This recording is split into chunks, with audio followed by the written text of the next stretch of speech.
begin, I will introduce the speakers for the day. And first speaker will be Edward Viveros. Ed is an environmental engineer with EPA's Office of Groundwater and Drinking Water with the Drinking Water Protection Branch, where he serves as an implementation lead for the lead and copper rule. Prior to that, he was an environmental consultant with ERG. While there, he provided analytical support to the EPA in the areas of wastewater management and chemical policy for 7 years. He holds a master's and a bachelor's degree in chemical engineering from Northeastern University in Boston, Massachusetts. And I will take the opportunity to also introduce our second speaker, who will be Darren Lytle. Darren Lytle is an environmental engineer with EPA's National Risk Management Research Laboratory, where he serves as the acting branch chief for the Treatment Technology Evaluation Branch. Since beginning work at EPA in '91, he has investigated and published works on drinking water systems, including work on distribution system corrosion control and water quality, filtration, biological treatment, and iron and arsenic removal. And with that, thank you again for attending our webinar series, and I will hand over the podium to our first speaker, Edward Viveros. All right, thank you for that kind introduction, Tom.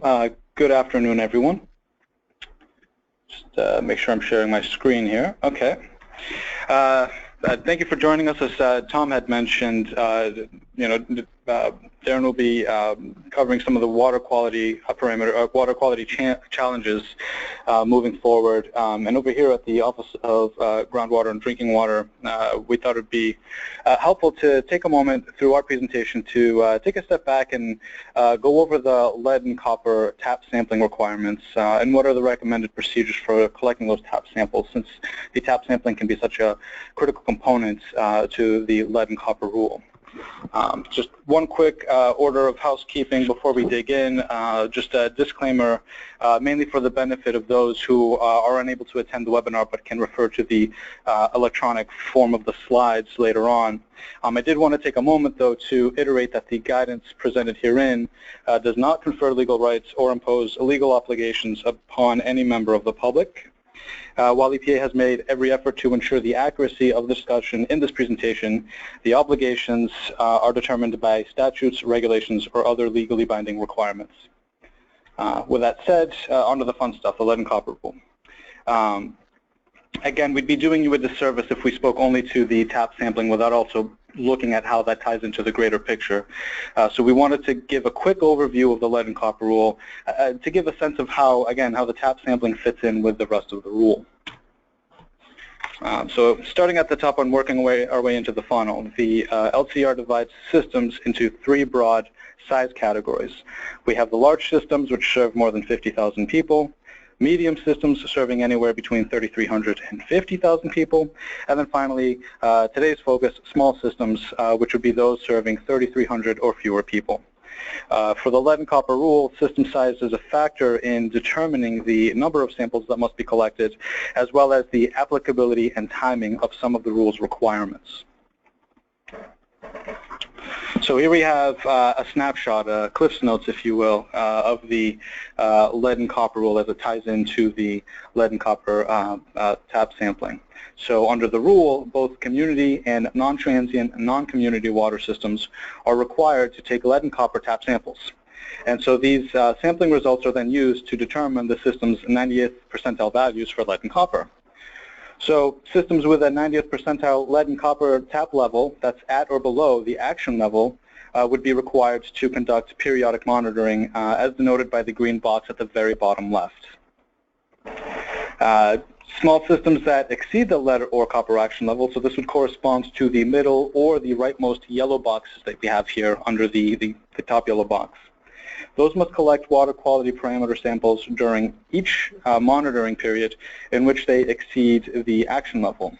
They must also begin or resume the corrosion control treatment steps, conduct source water monitoring, and submit source water treatment recommendation as appropriate. And these are captured in the blue 2 green boxes at the bottom right. For lead exceedances, so this would be the middle yellow box only, systems must additionally conduct public education within 60 days of the end of the monitoring period in which the exceedance occurred, And for systems that have already installed corrosion control treatment and or source water treatment, lead service line replacement would also be required. And again, those two blue boxes there are specific to the exceedance of the lead action level. But this gives you an overall sense of how important, in some senses, the TAP sampling is when viewed in terms of determining next steps under the lead and copper rule. So with that, what are the lead and copper TAP monitoring requirements and the recommendations? So one of the goals today is to talk about not only how to collect them, but another critical piece, which is where we should be collecting them. So in that vein, let's take a few slides here to go over the rules requirements for selecting which sites to use for lead and copper TAP sampling. The selection criteria will depend on whether the system in question is a community water system or a non-transient, non-community water system. So for community water systems, which we'll cover in these next couple of slides, the LCR, the lead and copper rule, establishes a tiering system for prioritizing sample sites. So Tier 1 sites are considered the high-risk sites and are expected to yield the highest lead sample results, followed by Tiers 2 and 3. So the Tier 1 sampling pool consists of single-family structures that contain copper pipes with lead starter installed after 1982 or contain lead pipes and or are served by a lead service line. Note that if a system contains lead service lines, it must, under the lead and copper rule, collect half of its samples from sites served by a lead service line. If an insufficient number of these sites are available, there just aren't that many in the system to begin with, then the system must collect samples from each site identified as being served by a lead service line before collecting samples at the other Tier 1 sites. So an illustrative example, system is required for compliance purposes to collect 20 lead and copper TAP samples. Let's say that they have enough lead service lines. So half of them would have to come from the sites with the lead service lines, so that would be 10. However, in this case, the system only has 8 such sites. They can't meet the 10 because they physically don't have 10 sites. This particular system would collect samples from all 8 existing sites, then fill in the remaining 12 samples needed for compliance using other Tier 1 sites that wouldn't necessarily have, or that wouldn't have, the lead service line. These would be the ones that correspond to the first sub-bullet, contain copper pipes with lead solder installed after 82, or contain lead pipes. One final note is that although Tier 1 sampling pools are typically made up of single-family homes, they can also include multifamily residences when those residences make up at least 20% of the structures served by the water system. And so moving on to the Tier 2 and 3 sampling, if a community water system has an insufficient number of Tier 1 sites physically to be able to meet the requirements, they would then move on to selecting Tier 2 sites to complete the sampling pool. So the Tier 2 pool would consist of buildings that include multifamily residences that contain copper pipes with lead solder installed after 1982 or contain lead pipes and or are served by a lead service line. If an insufficient number of Tier 1 and Tier 2 sites are available, the system may then complete the sampling pool with Tier 3 sites. Here, the Tier 3 sampling pool would consist of single-family structures that contain copper with lead solder installed before 1983. And finally, a community water system with insufficient Tier 1 or Tier 2 or Tier 3 sampling sites would then have to complete their sampling pool with representative sites that exist throughout the distribution system. Here, a representative site would be one in which the plumbing materials at the site are commonly found at other sites served by the water system. So that covers community water systems. For non-transient, non-community water systems, there are 2 sampling site tiers, Tier 1 and 2. The Tier 1 sampling pool consists of sites that contain copper pipes with lead solder installed after 1982 or contain lead pipes and or are served by a lead service line. I think you might see a pattern here. If for a non-transient, non-community water system, if they have an insufficient number of Tier 1 sites available to be able to fill in the samples, the system would then complete the sampling pool with Tier 2 sites. The Tier 2 sampling pool would consist of sites that contain copper pipes with lead solder installed before 1983.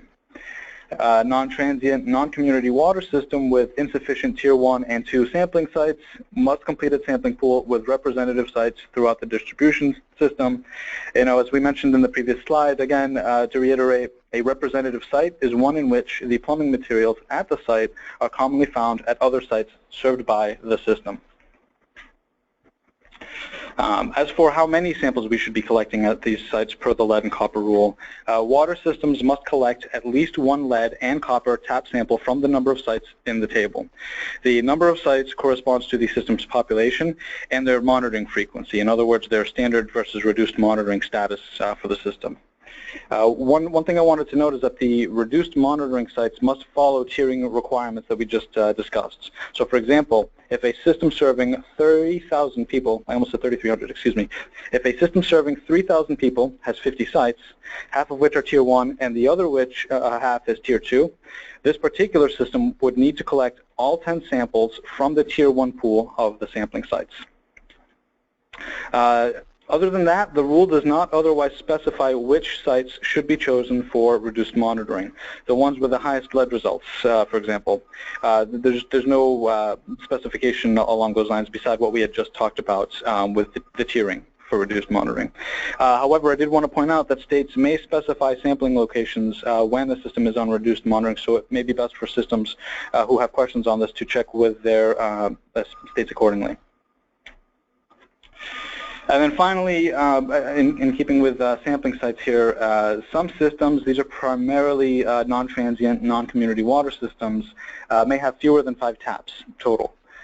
These systems can do one of two things under the lead and copper rule. They can meet the 5 sample minimum by collecting multiple samples from the same location on different days, or, if allowed by the state, they can collect 1 sample from each tap. Note that for systems with fewer than 5 samples, the highest concentration of those samples is considered to be the 90th percentile value later on when determining compliance with the lead and copper action levels. So moving on to the sample collection itself, the how, and now that we've covered the where. The presence of lead and copper in drinking water is primarily due to the corrosion of distribution and household plumbing materials, a fact we all have generally seen or heard. As a result, these samples are collected at residences' taps and not from other locations such as entry points to the distribution system.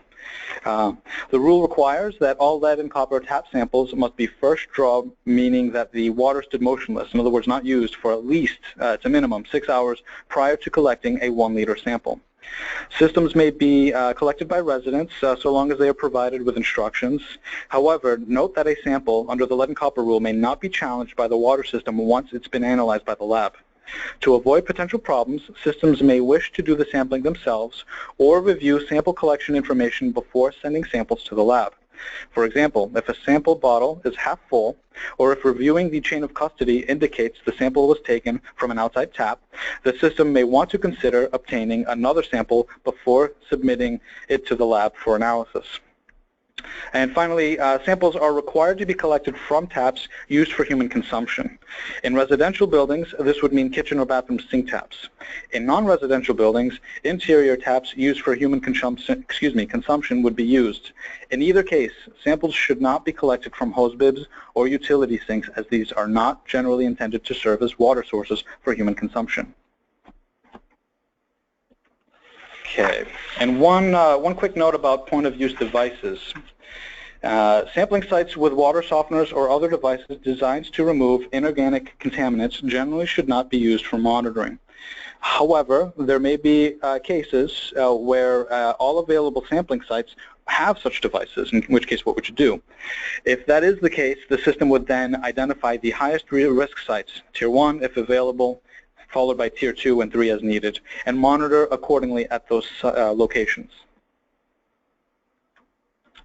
And then following up on the sample collection method with relatively recent and very recent EPA recommendations on the matter. Back in October of 2006, EPA issued a memo titled Management of Aerators During Sample Collection to Comply with a Lead and Copper Rule, which we will provide at the end of the slides. I'll link to that, so you don't have to write it down now.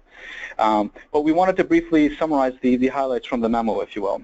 So first off, with aerators, although they are not intended to remove inorganic contaminants, they may trap particulate matter within the faucet. And so for this reason, EPA recommends that homeowners regularly clean their aerators to remove any trapped particulate matter. However, when conducting tap sampling, removing or cleaning of aerators is not recommended. If customers are only encouraged to remove and clean aerators prior to sampling, the water system could fail to identify the typical lead identify the typical contribution of lead from the tap. If results with an aerator exceed the action level, EPA recommends collecting another sample without an aerator or with a clean aerator to determine whether particulate matter contributed to the elevated lead level. Note that both results must be used in 90th percentile calculations. The first sample cannot be invalidated based on the presence of lead-bearing matter in the aerator. One final note as well is that these aerator recommendations only apply to tap samples used for lead and copper monitoring. They do not apply to tap samples used for water quality parameter monitoring. We'll get into that a little bit later. And then most recently, February 2016, EPA issued a memo titled Clarification of Recommended Tap Sampling Procedures for Purposes of the Lead and Copper Rule. This memorandum provides new tap sampling recommendations and reiterates some previous recommendations from the memo we just discussed from 2006. Particularly with regard to aerator removal, it restates what was discussed in 2006. As for pre-stagnation flushing, this is a practice where water is flushed for a period of time before starting the 6-hour minimum stagnation period. EPA recommends not including a pre-stagnation flushing step in sampling instructions provided to homeowners, as this practice may potentially lower sample lead levels because it removes water that may have been in contact with the lead service line just before starting the minimum 6-hour stagnation period. Also, with regard to the bottle configuration used during sampling, EPA recommends using wide-mouth bottles when collecting tap samples. The memo notes there are apparent advantages that wide-mouth bottles offer over narrow-necked bottles because they allow for a higher flow rate during sample collection, which is more representative of the flow a consumer may use to fill up a glass of water. And finally, the memo also includes an amended version of the homeowner sampling instructions originally included in EPA's 2010 revised monitoring and reporting guidance for public water systems. The revisions in the instructions were done to reflect EPA's latest recommendations. And with that, just for a few brief minutes, we wanted to also speak about water quality parameter monitoring. Now, for small and medium systems, this would only be required with an action level exceedance, but this is still a fundamental part of how the tap sampling plays into the lead and copper rule and how an exceedance may affect the need to take such a sample. So kind of starting at the 10,000 foot level, the water quality parameter monitoring is required for all small and medium systems that exceed the lead or copper action level. Unless the state requires routine monitoring from the system, these systems must conduct follow-up monitoring for water quality parameters only during the monitoring periods in which they exceeded either the lead or the copper action level. The purpose of water quality parameter monitoring is to determine the corrosivity of the water and, if needed, to help the state determine the type of corrosion control a system should install and how the treatment should be operated. So water quality parameter samples are collected at 2 separate locations, at representative taps throughout the distribution system and at entry points to the distribution system. So for taps, 2 samples per tap are required during each monitoring period. The number of taps required is based on the size of the system. We'll discuss that a little later. Again, note that the sampling recommendations we discussed earlier are specific to lead and copper tap sampling. They do not apply to water quality parameter sampling. Although the tap sampling is clearly the focus of today's webinar, we wanted to briefly highlight some entry point sampling requirements, mainly that 1 sample must be collected from each entry point every 2 weeks, and that groundwater systems can, with state approval, limit entry point sampling to those that are representative of water quality and treatment conditions throughout the system. Very briefly, in this slide, we wanted to hit upon what is a typical water quality parameters. When you measure for those, what does that actually include? So this table breaks it down for us. It includes the pH, the alkalinity, the calcium, conductivity, and temperature of the water as measured from the tap.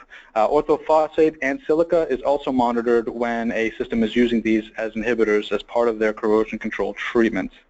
A state may specify additional water quality parameters, so it's best for systems to check with the state regarding any specific requirements or expectations. And then one final note on water quality parameter monitoring is that water systems must collect 2 water quality parameter samples from the number of sites listed here on the table. The number of sites corresponds to the system's population and monitoring frequency, in other words, the standard versus reduced monitoring. Note that for small systems, the number of water quality parameter tap samples is the same under standard versus reduced monitoring, and note that 2 samples must be collected from each site. Again, if there's an action level exceedance. And with that, I would like to conclude our presentation by briefly pointing out some helpful resources on the EPA website, and which will be provided to you through the webinar slides. I would say, if nothing else, take away from this that the EPA's lead and copper compliance help website is a great starting point. It's basically where we house the bulk of our lead and copper rule guidance and materials that are helpful to both states as well as for public water systems. And within that, Compliance Help website is actually where you'll find the remainder of the bullets here. So the quick reference guide to the lead and copper rule, which is basically a Cliff's Notes of the lead and copper rule, or the 2 memoranda that we had just discussed from 2006 and 2016, as well as the Simultaneous Compliance Guidance Manual, which provides technical information that water systems and states can leverage for assistance with complying with various Safe Drinking Water Act regulations simultaneously, including the lead and copper rule. And with that, it brings us to the end of our presentation. I believe at this point I hand it off back to the moderator. Thank you for your time. Thank you very much, Ed. Thank you for that presentation. Just a few bookkeeping notes. If you've missed the poll and you weren't able to send in the number of people in your room, if it's greater than 1, in the question box, please do. That helps us. With this webinar series. Also, I failed to mention that in your dialog box there is a category down below listed out as handouts, which are the copies of the slides, which you can pull up if you so desire. As Ed alluded to, we are going to be handling the questions for both speakers at the end of Darren Lytle's presentation. And with that, I will pass the podium over to Darren Lytle for his presentation. Okay, thank you, Tom. So I'm going to go ahead and I'm going to give you a little bit of background for those who are not aware of everything that's happened in Flint, Michigan. I'm going to give you kind of a perspective, not Darren Lytle's perspective, but this is really a result of a lot of effort from a lot of folks within the EPA, various offices within the EPA, as well as the state of Michigan and the local folks in Flint and others. So I'm just going to, what I'm going to present to you is information that's available online on the state's website or the EPA website, and I'm just going to highlight some of those things that we're doing. Start with our disclaimer, and then I'll give you a little bit of background. The city of Flint has used water purchase from Detroit Water and Sewer Department since 1967. Flint does have a water treatment facility that was built in 1952, and it actually has served as a backup to the Detroit Water in the event that they would need to go to that system for emergencies or what have you. The Flint River, which is a river that flows through the city of Flint, is a source of the water treatment plant, and since it being not used regularly since 1967, it's been operated approximately 20 days per year or so to maintain backup operations and plant operations. So when operating, the plant typically produces about 11 million gallons per day during the time that it's on operation. And just to give you a little bit of information on the sources of water, the Flint River is a variable water source, and it's impacted by seasonal changes, and we'll show you some of that in a few slides coming up. It is a relatively high total organic carbon water, contains a approximately 10 milligrams of carbon per liter. In the future, the City of Flint is going to be moving on to a new source, the Karagandhi Water Authority, which is actually it's a pipeline to Lake Huron, and at some point down the road they'll be treating or dealing with that water source as a source from a line about 22 miles away, 60-inch main that'll be bringing the water in from Lake Huron. So that'll be the source in the future. So Flint has yet to make another treatment or water source change in the future. The water treatment facility is a real quick schematic. It's a surface water treatment facility with rapid mix, flocculation, coagulation, plate settling. They do use lime softening, or they have used lime softening, recarbonation followed by filtration with granular activated carbon on the top. I should also say they have ozone as well, and the population of the city is less than 100,000 people. I will say, too, when they had the plant in operation, they used ferric chloride as the coagulant, or they had when they made the change and started treating the Flint River. But I'll bring that up again in a slide or two down the road here. Just a little bit about the lead and copper monitoring results from Flint. So in April 25th of 2014 is when the city went off purchasing water from the city of Detroit and began treating the water from the Flint River. So a couple of things to note there is that the Detroit water was treated with 1 milligram per liter of orthophosphate for corrosion control. And when they made the change, began treating Flint River water themselves, there was no orthophosphate added. So that was no longer used for corrosion control.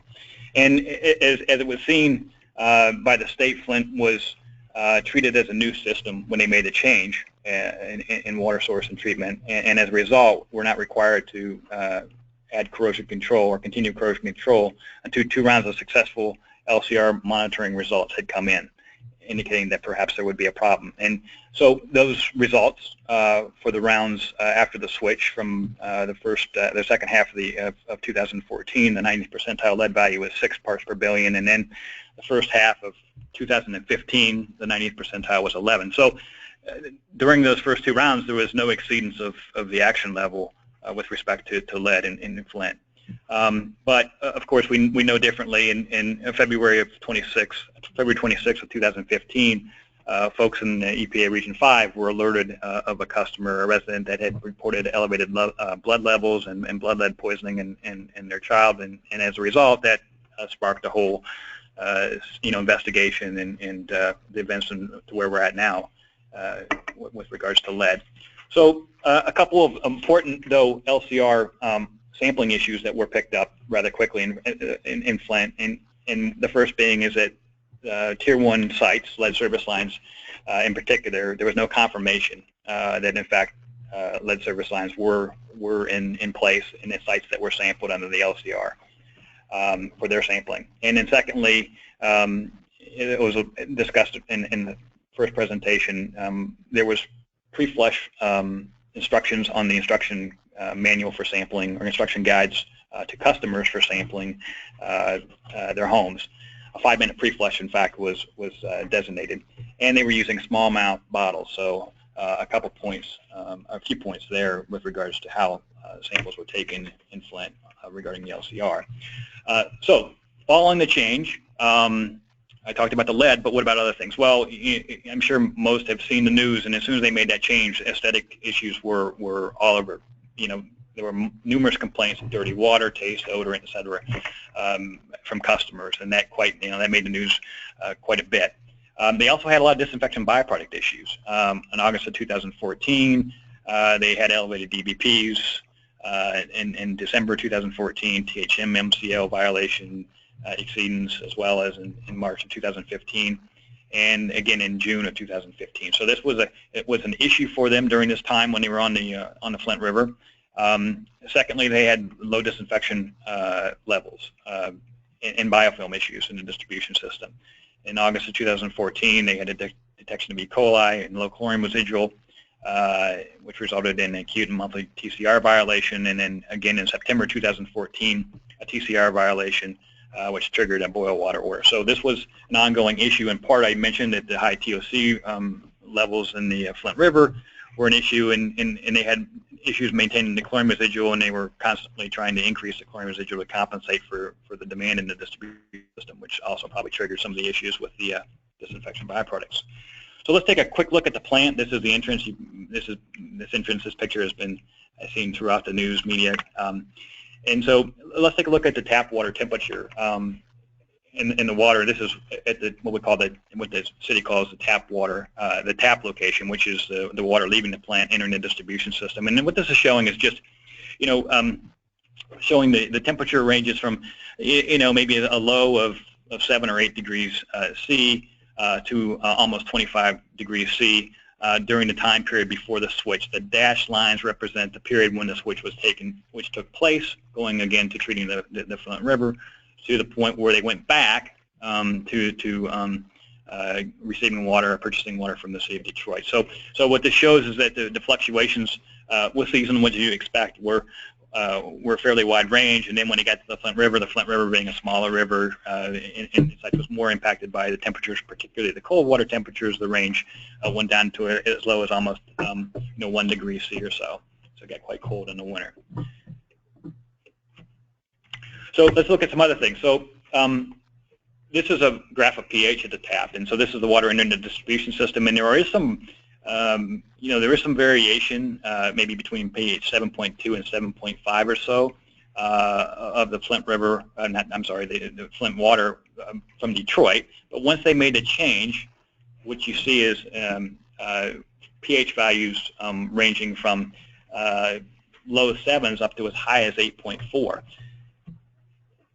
The treatment is taken offline when they go back to Detroit, and the pH has come back down to the original kind of location, the more stable location or pH that they experienced prior to the change. So pH change results from two things. It's resulting from the fluctuations in the Flint River itself, but it also reflects water quality changes within the treatment train itself. The lime softening, recarbonation, what have you, are all impacting these things. So with regards to distribution systems, we know distribution systems do not like change, and these are big changes. Even a pH of an increase is still an issue. So it's not a surprise that when pH changes like this and it's variable like this, following a source water or treatment change, that you're going to have some issues in the distribution system, just like they observed. This is looking at alkalinity. Again, the same kind of picture here. Look at how stable the alkalinity is prior to the change to making the change to go into the Flint River and treating it. Once they go to the Flint River, the alkalinity ranges from upwards of 180 down to 30 milligrams or so per liter as calcium carbonate. And that's a very large change. And again, carbonate has a huge impact on metal release, not just lead and copper, but iron as well. Once again, they make the change back, and it's a nice, stable, tight range of alkalinity. So again, it's going to impact the distribution system, as it did. This is looking at the chlorine residual. So chlorine residual prior to, and I've got two different plots here. First, I've got the plant tap location, and again, it's fairly stable coming in prior to the change. And I'm also taking one site in their distribution system, site number 5, which is part of their TCR monitoring sites, the 10 locations that they have, just to give you an illustration of how the pH is changing in the distribution system as well. So, what they see is they see changes and fluctuations at the location in the distribution system prior to the switch, probably reflecting changes in temperature and other activity in the distribution system during the warmer months, as this turns out. But then as they go in and to make the change, they have a big time problem with maintaining the chlorine residual at this location, and as a result are trying to compensate for it by adding more and more chlorine at the plant tap or at the plant itself, to compensate not just for this location, but the other locations that are struggling or did struggle with maintaining a chlorine residual during that time. Again, they go back to Detroit water, and the chlorine residual comes back, and this is only out to, well, it's out to almost July, but again, better chlorine residuals in the distribution system as well. Mike Schock did a really nice diagram, just a theoretical solubility diagram of lead, just showing, at least from, again, a theoretical standpoint, the solubility of lead based upon Detroit water coming in, about 20 micrograms per liter or so. The change is made phosphate is taken away, that has a large impact on lead levels, and even going up to as high as 120 or so micrograms per liter of lead based on theory. But again, they go back to the Detroit water lead levels come down, and we'll see here in a minute that the orthophosphate concentrations are 3 milligrams per liter or 3.5 milligrams per liter once they go back, make the change back. I almost forgot, I wanted to go back to that point that I made about ferric chloride. The city of Detroit uses alum coagulation. And so, one thing that I didn't plot up here was the chloride concentration. So, Detroit water coming into the city of Flint had a chloride concentration of about 10 milligrams per liter or so fairly low. The Flint River itself had a chloride concentration of about, I'd say 40 or so milligrams per liter. And then you add on ferric chloride and the contribution of chloride from the ferric chloride, and you add another 40 or so milligrams per liter of chloride. So that increase, and of course we know chloride is, certainly aggravates corrosion, both lead, iron and copper potentially as well, particularly when there's galvanic interactions associated with the release of the metal. So that was also an important consideration. Myself and Mike Schacht from the EPA, as well as others, from the city, from the health department, from the state, Mark Edwards with Virginia Tech was involved. We were participating on this Flint had a technical advisory committee that they put together, and that committee met on a regular basis in Flint to go over issues. And on October 7th, I attended a meeting where the decision was made. That was the time when we actually made the decision as a group to go back to the Detroit water system. Just a picture of that supposedly closed door meeting. It was actually open and people were looking in, taking pictures. But anyways, so following that, though, the EPA put together a Flint task force, and so what that task force was basically is a number of folks, both technical people from Office of Water and folks from the region were put together from the region, Region 5, to provide technical expertise throughout the conversations with both the Michigan Department of Environmental Quality, the City of Flint, Health Department, anybody who needed assistance, technical assistance in any way.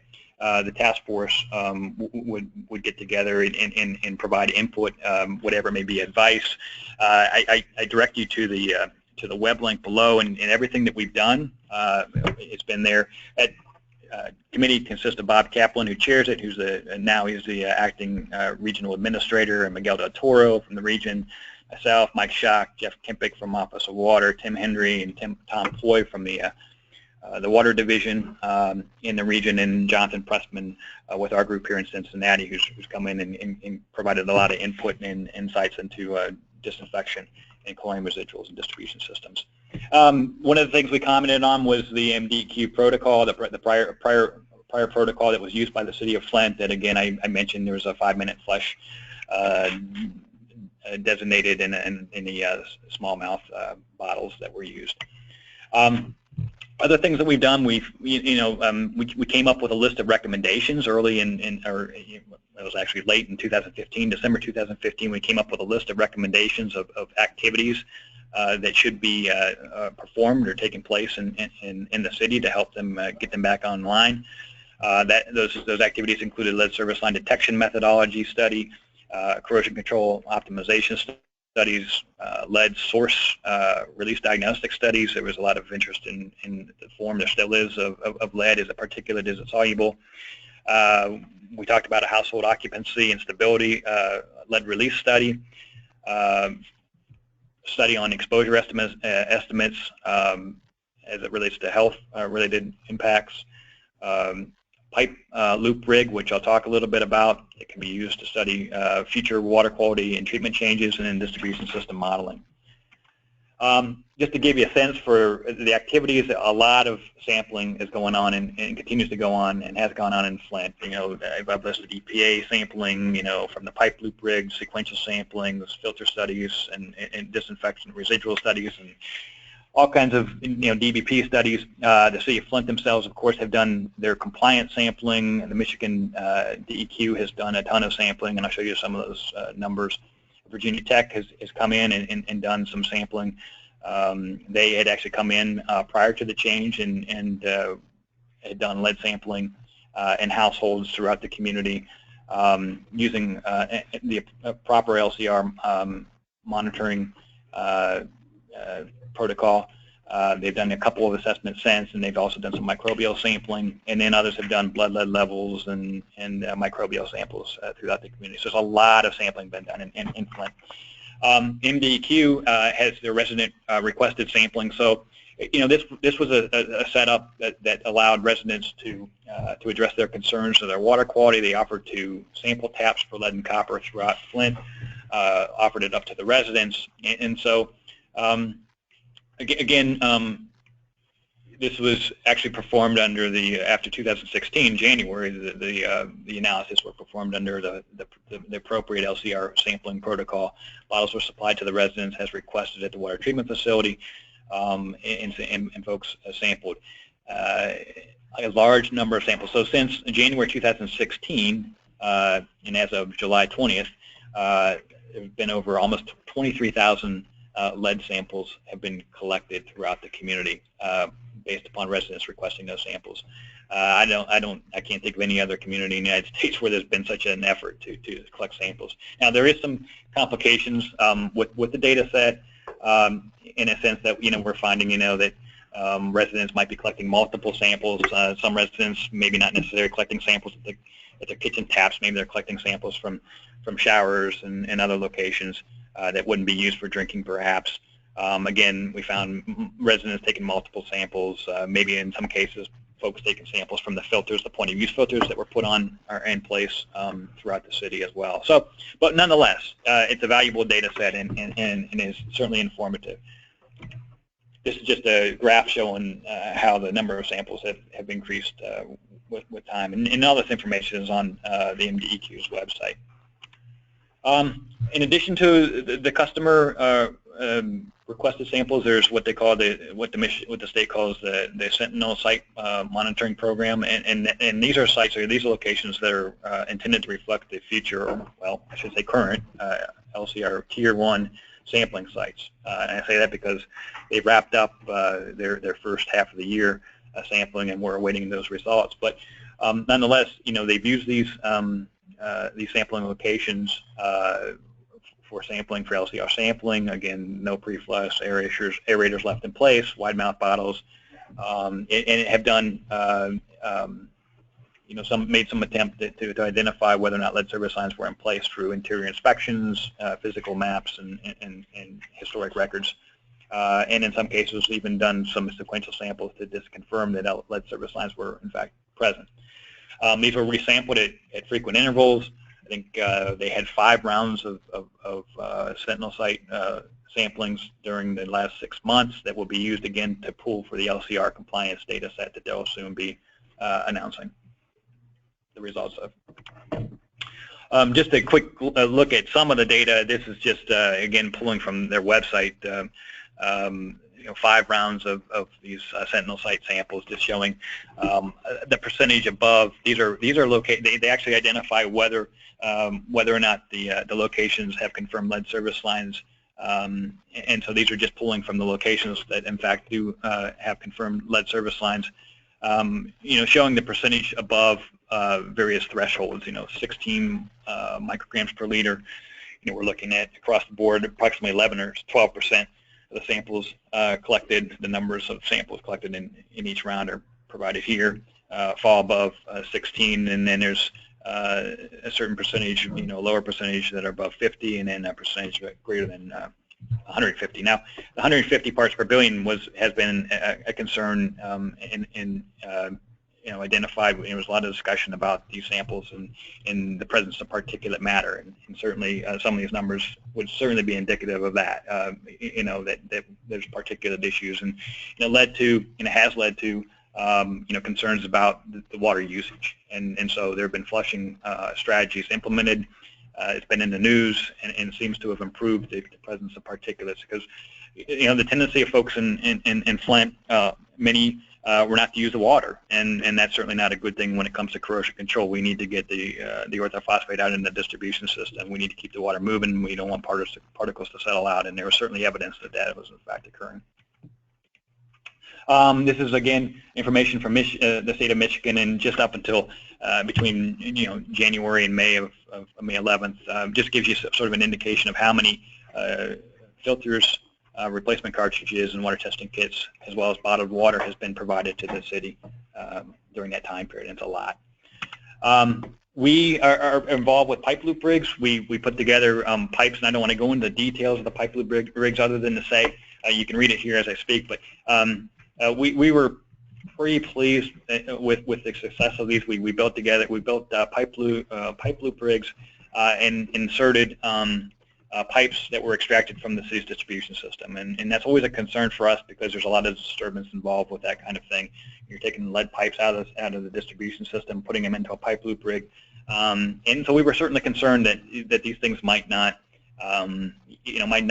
calm down. There might be as a result of the disturbance, there might be a lot of variability in them for a long period of time. So we ran them for a couple months, continuous flow, and then have since started sampling them, and have actually found that the lead levels are actually quite stable and relatively similar amongst as it turns out, we have 4 rigs, each rig with 4 pipes.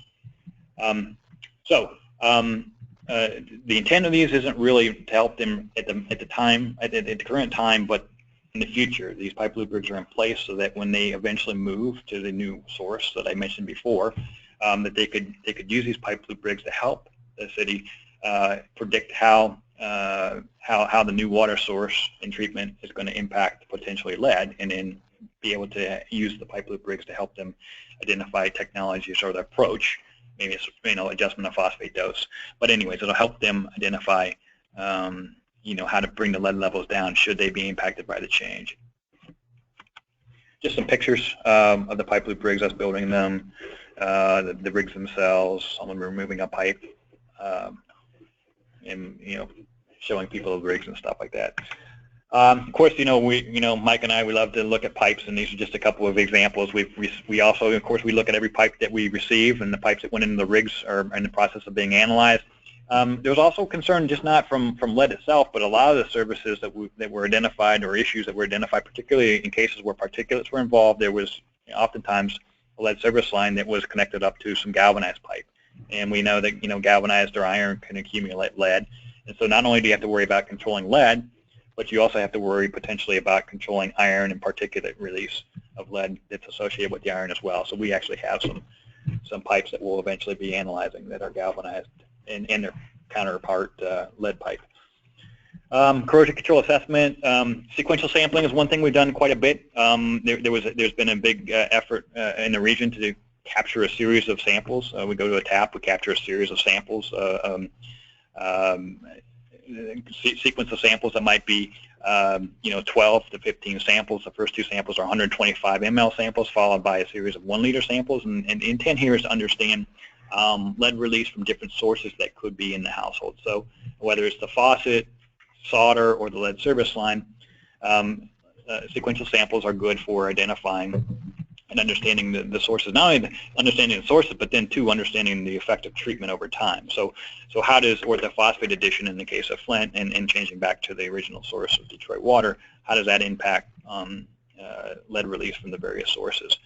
So that is taking place, and we're actually in our 3rd round of sampling. The region is in our 3rd round of sampling sequential samples from locations, I believe 50 locations or so. This is just an example. This isn't Flint, but this is another location that we're working with, and it just indicates what we're trying to do. We plot up the distance, we plot up the volume of water, the cumulative volume of water from the various samples, lead concentration, and then up top we have the corresponding material, the plumbing material that's used in those locations, that represented by the volume of water on the lower axis.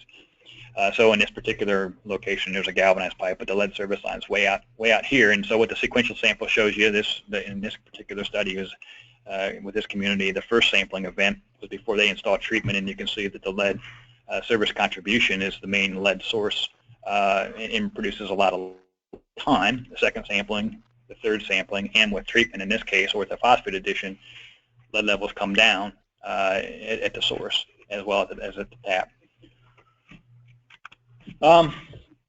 Other things that, monitoring, water quality monitoring is important, and we, help the community bump that up.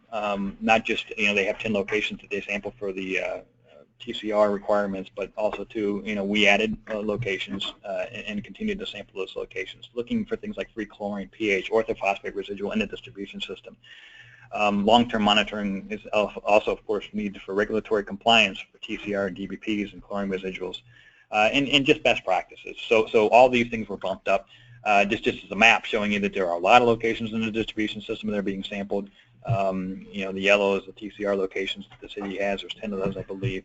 But we've added sites as well for just getting a better representation of the distribution system and neighborhoods throughout. This is just an example of some results. This is the orthophosphate addition, and again, as I mentioned, when the switch was made back to Detroit Water at the time had 1 milligram per liter of orthophosphate in it, and these are the 10 locations in their distribution system that represent their TCR sampling sites. Once they went back online, we recognized that the dose needed to be increased. It was increased to eventually about 3.5 or so milligrams per liter of orthophosphate. And what you see rather nicely is that, in fact, in the distribution system, that orthophosphate does, in fact, get out there. There is a period of time maybe in here where there's going to be some demand as a result of being off orthophosphate for a while. There's perhaps a slight demand in orthophosphate because you've got a lot of iron and other materials out there that will take up the orthophosphate. But as we look at it now, orthophosphate concentrations in the distribution system are holding rather nicely. This is looking at the pH in the distribution system, and this is important to look at because, of course, that directly impacts the effectiveness of orthophosphate and corrosion control in general. And as I mentioned before, and it showed you a slide, there are pH fluctuations or changes that occur in Detroit Water with time, and I think that's reflected here as well in the distribution system as we see the pH in January, early January is at its highest, but with time in the distribution system it comes down a little bit amongst the different sites, but now it's starting to work its way back up again. And again, this kind of corresponds rather closely with the water coming in from Detroit, and again probably reflects then the water quality variability in Lake Huron, the regional source of the water itself. Distribution system flushing. So this is really important because we certainly recognize that disinfectant residual is key in Flint, and maintaining it has been an issue in the past. So this is an effort that, again, I mentioned we brought Jonathan Pressman on, as well as Matt Alexander, Dave Wallman, and many others have been going through the distribution system, locating locations that we could help not only monitor the chlorine residual better, but then also to flush the water through the distribution system, targeting areas where there's low residual. So this is just a map of that, and so what they've put in place are these automated hydrant flushers. There's, I think, 13. I don't know if that number's increased a little bit, but nonetheless, they put in these automated hydrant flushers that flow at relatively low flows to minimize any scouring, but to move the water to get the chlorine residual out. And it's certainly paid off because here we are, in mid-July. It's pretty hot, and chlorine residuals are certainly much better than they have been. At least in the past since we've been involved. So anyways, we're still, it's a constant process for optimizing the flushing, but Jonathan and others are working with the city in the state to keep this program in place and keep the water moving.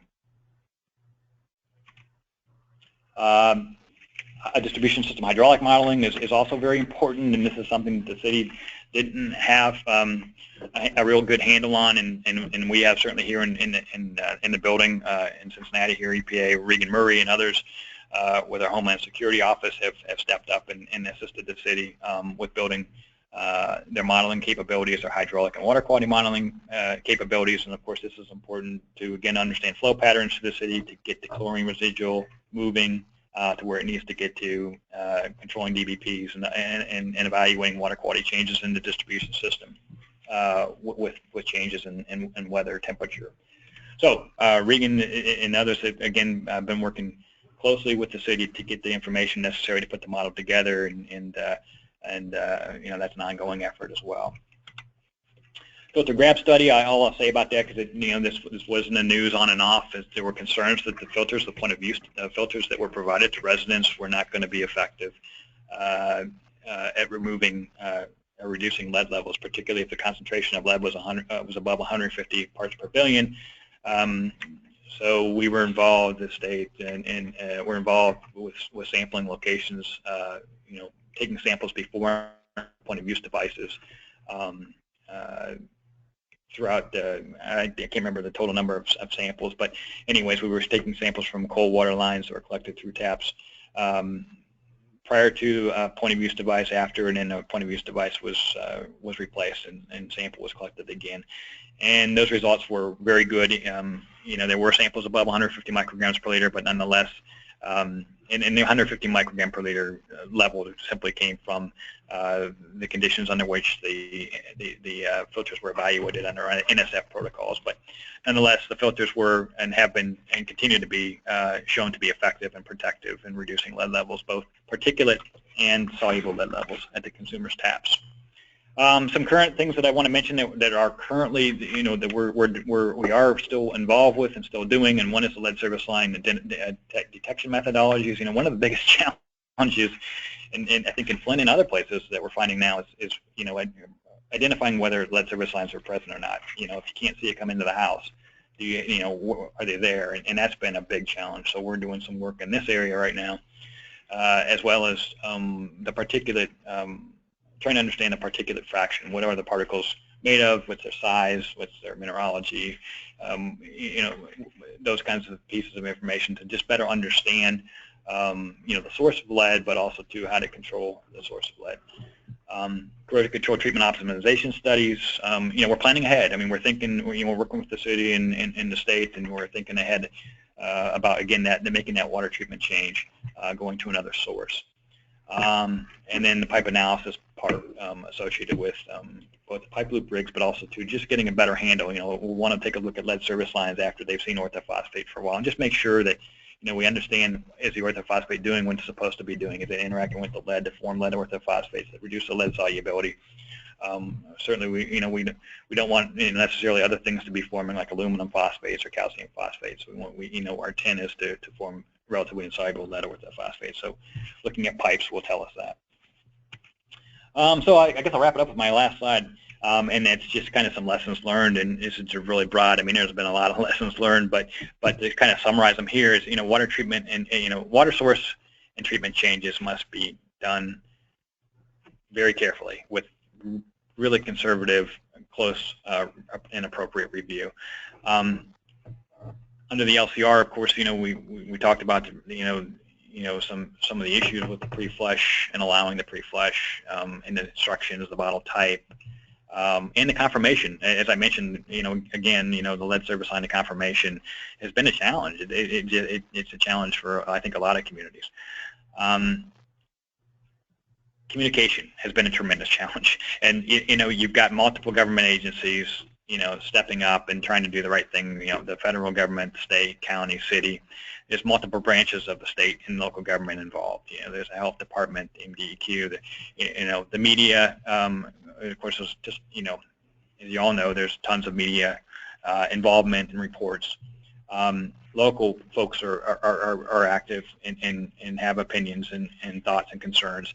And then there's outside groups. There's universities and other organizations that come in and have have comments or collecting data and what have you. So it's difficult, especially when mixed messages are coming out in this public fear, which legitimately so. There's concerns, and so there are concerns about a number of things, and again the messages are somewhat mixed, but keeping that a single message is really important. Questions that came up, that have come up, regarding showering and can I bathe in the water? These are the big questions. Point of use filters, are they effective? We talked about that. Can infants and pregnant mothers drink filtered water? And there are other water quality questions that continue to be raised, about DEPs and other metals. I think that wraps up my presentation, and I guess I'll leave it, to move on to questions. Okay, thank you very much, Darren. So we're a little past 3 o'clock. If you have to leave us, we understand, and thank you for attending our webinar. Just a quick note for those that have to leave, on August 30th, the next webinar will be removal of multiple contaminants, biological treatment, and ion exchange. That's on August 30th. Now we'll ask questions to our speaker. If you have missed the poll, remember, type in how many people are in your room if you missed the poll and haven't sent it in to the question box yet. That would be great, but only do it if there's more than one person in the room. We automatically assume there's one person. So we'll start with questions for our speakers. We've gotten a lot of questions, and we probably won't be able to get through all of them, but we can start. So the first question is for Ed. If a system finds a single location within the distribution system that has lead or copper action level exceedances, and no other locations in the distribution exceeds the action levels, is treatment at only the location with the action level exceedance an option rather than CCT for the whole system? So this is Eddie. So the CCT is for the entire system. The requirement for small and medium systems installing corrosion control is based on the 90th percentile. So of all of the samples you took, so long as 90% of those samples are below or meet the action level, no corrosion control treatment is necessary. So it wouldn't be necessary for that particular site, long story short. However, certainly in the interest of public health, public water systems are encouraged to work with the homeowners to let them know that a lead action level exceedance was identified in their home, and to work with them to help them identify the lead sources and potential options that they may have to remediate the situation, whether it be removing the lead service line, etc. Okay, thank you, Ed. We'll have another question for you regarding slide number 7, if you have that. Can't a non-residential structure be a Tier 1 site if it has a lead service line and the 50% pool requirement is not satisfied with residential structures? Okay, so I'm pulling up slide 7 as we speak. I think the key takeaway there is that there's the Tier 1 sampling pool, and once you have it, then you need to get your 50%. In the lead and copper rule, the Tier 1 criteria for, and this is community water systems we're talking here, it does specify single-family homes. I think, if I'm understanding the question correctly, it's asking, should I pull in non-single family in order to be able to meet the 50-50. The 50-50 applies to that Tier 1 sampling pool, whatever sites fit the criteria as specified in the lead and copper rule for the community water systems. Okay, thank you, Ed. One more for you. What is the definition of a lead service line? Does all of the service need to be lead pipe, or is a lead gooseneck enough to make it a lead service line? So a great question, one we get often. A service line, a lead service line is defined as a service line that's made of lead and which connects the water main to the building inlet and any pigtail, gooseneck, or other fitting that's connected to that lead line. Okay, thank you, Ed. I think we'll go to one more question for you. So the question is, do state agencies collect lead service LCR sampling plans that show sites sampled? So I think they're always, as a caveat to what I'm about to say, always check with your state. Mileage may vary, so to speak.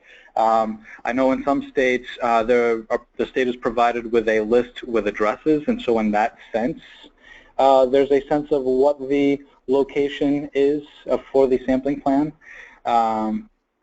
I wouldn't necessarily say it's a hard and fast rule, but certainly the sites are identified when the sample results are provided to the state by the public water system or the lab or what have you. Okay, thank you very much, Ed. Now a couple questions for Darren. So let's see here. Oops, I'm sorry, the screen just kind of moved on me here. So was the 5-minute flush immediately prior to sample collection or before the 6-hour detention time? I believe that's the original Michigan guidance. Yeah, the answer to that was that the flush was prior to stagnation. So they were instructed to flush for 5 minutes, then allow stagnation for 6 hours, at least 6 hours. Okay, and here's another question. What was the significance of the change in chloride to sulfate ratios? Yeah, so I didn't plot up the sulfate, and I don't remember the exact change, but certainly the chloride, the chloride in itself certainly aggravates both iron corrosion and aggravates corrosion of attacks solder joints, so it aggravates galvanic corrosion as well. So certainly, again, I didn't calculate that ratio, but certainly the chloride is going to, that ratio is going to increase because the chloride concentration is increasing. So it's certainly going to aggravate things. And it's a big increase. Okay. Here's another one for you. Were iron and manganese an issue in Flint water as well? I don't recall the iron levels and manganese levels in the Flint River, so I can't say. I had to go back and look, and I'm not sure. But certainly the distribution system was composed of, and I want to say it's upwards of 90% cast iron mains, and so iron is a huge issue. And so whether it's in the source. I didn't remember that as being a big issue, but definitely in the distribution system, it's an issue. Okay, and here's one more. For Flint, is the phosphate just ortho, or is it a blended polyphosphate? Yeah, they use strictly a orthophosphate. Again, at a dose of around 3.5 or so milligrams as orthophosphate per liter. Okay. Here's a question for Ed. The Tier 1 homes are pushing 30 years old. Have you taken into consideration that they are getting remodeled more and more every year? Will this affect the lead and copper testing? So in order to ensure that a water system is able to accurately identify the presence of Tier 1 sites, systems should periodically update their materials evaluation to capture any recent changes in the available sites for the sampling. So, for example, updates would be opportune when there's a distribution maintenance project that occurs, or the system becomes aware of changes to individual sampling sites in which there may no longer be lead service lines or lead-containing plumbing on the premise. In our experience, several states have informed us that they're requiring public water systems to update their materials evaluations. This is certainly something we as an agency support as a best practice and would encourage that these systems and states work together to update their inventory so that they can appropriately identify their Tier 1 sites. Okay, great. And here's a related one. So how does a homeowner or a city determine if a residence has a lead service line? So there's a few ways to find out. You might be able to see the plumbing in your home. Lead pipes are generally dull, gray, and very soft. You can scratch them. You can use a key, for example, to scratch them, and if the area turns like a bright silver, odds are you have a lead service line. Bear in mind, though, there have been some anecdotes I've heard, for example, where the lead service line is just super covered up in muck, dirt, etc., that grime that accumulates over the years. So, may require a little bit more scratching, not just a light one. Just be aware of that. There's also plumbing materials that are lead-free on the opposite end of the spectrum, and those can be identified by looking for a lead-free certification mark. But at the end of the day, if there's any question on anyone's part as to whether or not they have a lead pipe or a lead service line, contact your local water utility or a licensed plumber. They may have records on your home and be able to help you figure that out. Okay, great, Ed. Here's another question for you. Who collects lead samples? The water utility, state agency, personnel, or contractors? It can vary from jurisdiction to jurisdiction. Generally, I believe it's collected either by the homeowners. The utility will provide instructions to the homeowner, basically walking them through each of the steps, and then the homeowner will make arrangements with the water system to get the sample picked up the next day or shortly after the sampling occurs. But again, it may vary from utility to utility. Thanks, Ed. And one more. If a system takes more than the required number of samples, do 50% of the sites still need to be served by a lead service line? So the way the rule is stated, for a set number of samples that need to be taken, 50% of them would have to be from the lead service line sites.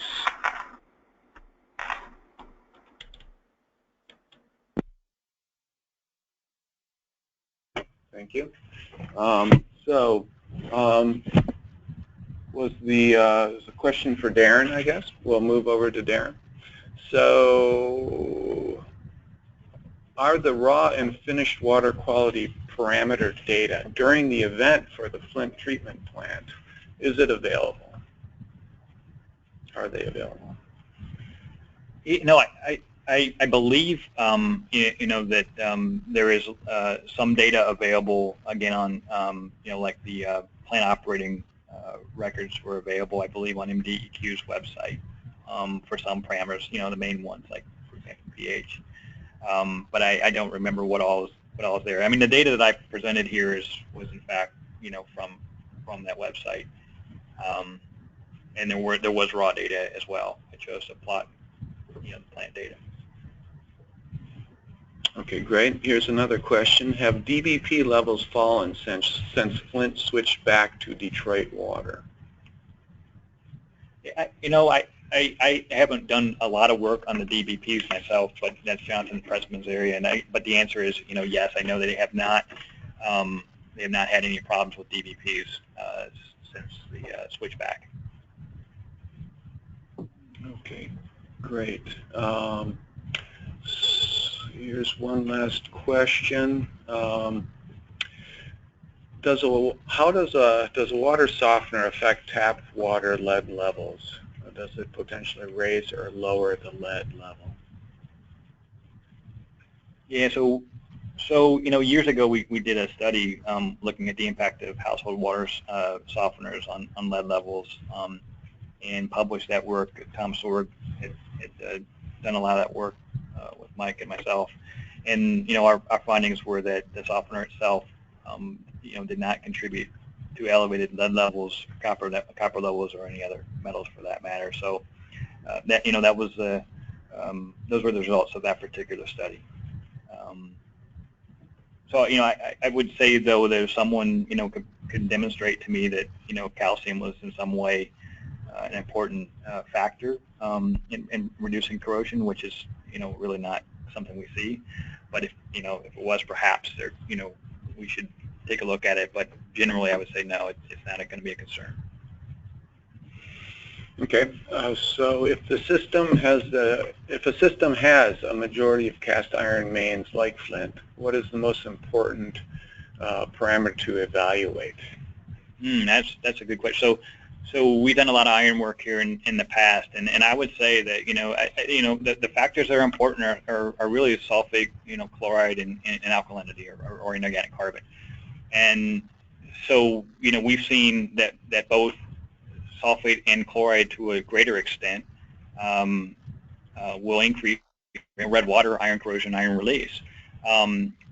However, that impact is is countered by the effect of increasing dissolved inorganic carbon or carbonate concentration. So carbonate concentration beneficial, chloride and sulfate aggravate iron release. And so I guess that's the best way to put it, I think. Okay. And last question for you for now. Would the use of orthophosphate at the time of making the source water switch to Flint River, would it have alleviated some or all of the elevated lead levels? Yeah, so that certainly it would have helped, but I wouldn't have, I think that the appropriate action to take in a situation like that is to demonstrate that in advance of making a change, because there's still a lot of things going on. The chloride increases, the changes in treatment and variability in water chemistry. To just assume that the orthophosphate would have eliminated that, that you can't demonstrate that or be sure of that at all.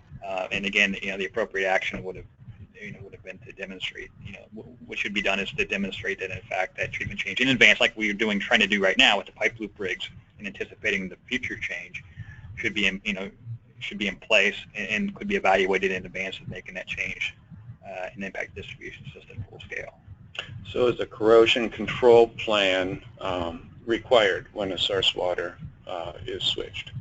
Certainly, of course, yeah, we want to have a corrosion control plan that considers not just lead and copper, but disinfection, iron as well, and other parameters that we import during that change. Okay. Here's a question for Ed. Would it not be beneficial to sample schools, even if they do not fall into any of the tier classifications? Thank you, Tom. So certainly would be beneficial. Do want to point out, though, that the tiering criteria in the lead and copper rule don't necessarily specify schools, given the nature of how their plumbing configurations can differ from some of the single-family structures that we talked about for Tier 1 sites, et cetera. But it certainly would be worthwhile in terms of informing individual water users, consumers, et cetera.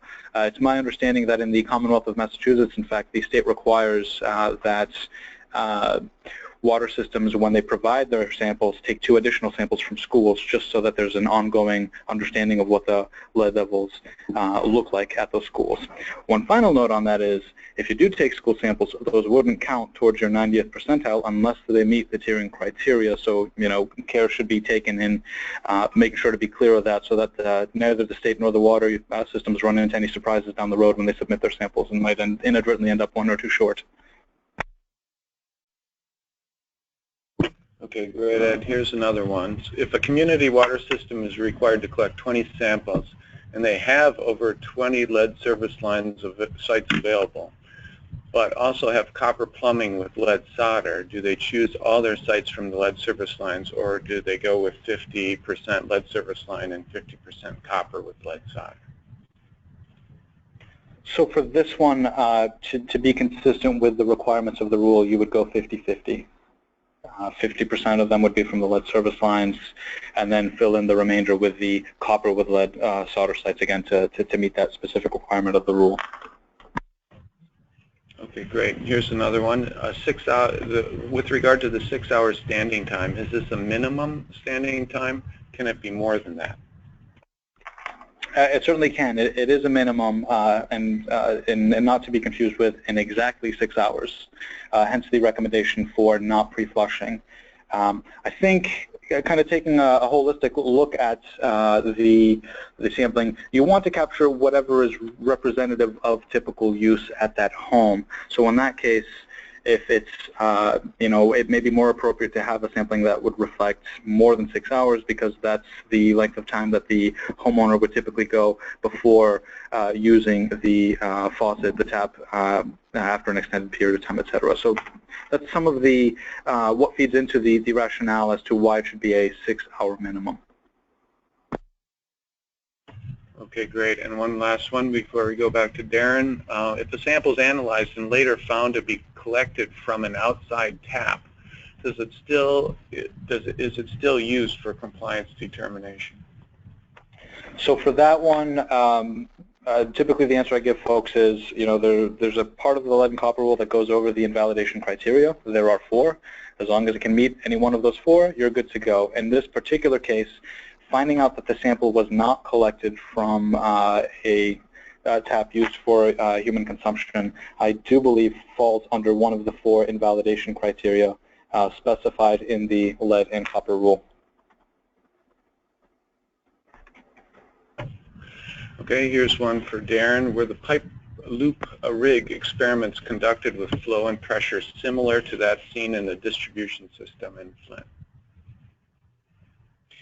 Yes. So the loops are operated kind of at at standard conditions. The pressure provided to us by the facility, which I believe was about 50 psi, and a flow rate of going through each pipe of a gallon per minute. Whether that simulates exactly households and all, it certainly doesn't simulate all of them. I mean, I think every house is going to be somewhat different, but those are the conditions we choose, and we keep that. We don't vary that in the pipe loop rigs. Okay. You mentioned, here's another question. You mentioned the study on water softeners. Is that study available? Yeah. It was published. Whoever was asking the question could just shoot me an email, and I'll be glad to. It's also an EPA report, but it was back in mid-1990s, maybe. Okay, great. Now we'll go back to Ed. So are aerators left on when sampling? So that, for lead and copper sampling, the answer is yes, they should be left on.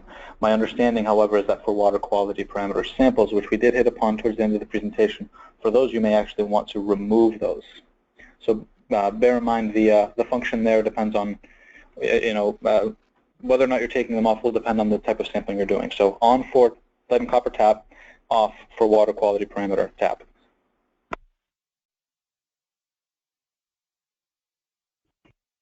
Okay. Here's a question for Darren. Do you have any details on what point-of-use filters were used in the study?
Darren, okay, so here's a question for Ed. Are the 2 water WQP tap samples taken at the same time? So the recommendation there is to spread them out over the course of the monitoring period. You want to try and reflect seasonal variability, etc. Recommendation there. I believe that the lead and copper rule doesn't specifically specify, but that's the recommendation, is to spread them out within the monitoring period. Okay, great. Here's another one for you, Ed. Do surface water treatment systems that provide corrosion control treatment but have never had a lead or copper action level exceedance have to conduct WQP monitoring? So for that, surface water systems that have never had a lead or copper action level exceedance. So I want to be careful in answering this one. For a large system, which I know is not the topic of today's webinar, that's always a yes. However, for small and medium systems, if they exceed the action level, generally they are required under the lead and copper rule to collect water quality parameter samples in that monitoring period where they exceeded the lead or copper action level. Bear in mind, however, and I briefly flagged this in the presentation, some states may still require a small medium system to conduct the water quality parameter sampling month to month anyway. So to use my phrase, mileage may vary. Always check with your state to make sure everything's clear in terms of expectations of the water utility and vice versa. Okay, great. And I apologize because I think we had a mute problem with one of the questions for Darren. So the question for Darren during that time was, do you know what type of point-of-use filters were used in Flint and with regard to the data study? Yeah, so the two filters that were being handed out and used by residents in Flint are the Brita and the Pure filters. The important thing to note on those is, of course, they have to be certified to remove lead. I don't remember, the model or, number or identification number specifically, but the important thing is they are certified to remove lead under NSF standard 53 and 42 protocols, which deal with both soluble and particulate lead. They need to be able to remove both, and so those are what's being used, and that should be marked on the boxes, filter boxes. Okay, great. And two last questions for Ed. Can you provide some information on the wide mouth bottles recommended for lead and copper monitoring? Sure. Unfortunately, I don't have a specific label or number or bottle configuration ID, if you will, for what exactly that would look like. But to kind of give you a visual image, some of the samples in the past have been taken with narrow-mouthed bottles where you'd need to basically run what they call a pencil width of water. Just flush it from the faucet slowly, otherwise you're going to spill it everywhere. So in the recommendations, a wider mouth bottle would be something bigger than that narrower mouthed bottle that you may be picturing at the moment. Something where the neck of the bottle starts to be almost as big as the circumference of the bottle itself to allow for a faster flushing, something more representative of the speed, if you will, the speed at which that we would fill our glasses when getting water from the tap. Okay, great. And for our last question, Ed, if a system collects 6 samples and the 90th percentile sample is the 5.4th sample, is it okay just to round down to 5 to determine the 90 percentile value, or must you interpolate? That is a great question, and one we run into time to time. Under the lead and copper rule, systems are given the option of either interpolating or rounding. But in terms of public health protection and looking at it in that way, we need to be careful with how we round. At the end of the day, we want to have something that's at least as protective as the 90th percentile. So in this case, rounding down from the 5.4th, to 5, while numerically correct, would reflect a number that would be smaller than in an absolute sense, than the 90th percentile. In that case, a system may, or a state, if they're figuring out the 90th for the system, may want to round up to 6, again, for the sake of maximizing public health protection. Okay, great. Well, thank you very much for our speakers, Ed Viveros and Darren Lytle, for their presentations today. And I know we're running a little late, and I apologize for that, but thanks for hanging on, and thanks for attending the webinar. As a quick note, again, our next webinar is August 30th, the removal of multiple contaminants, biological treatment, and ion exchange. And that concludes our EPA Small Systems webinar for today. Thank you very much.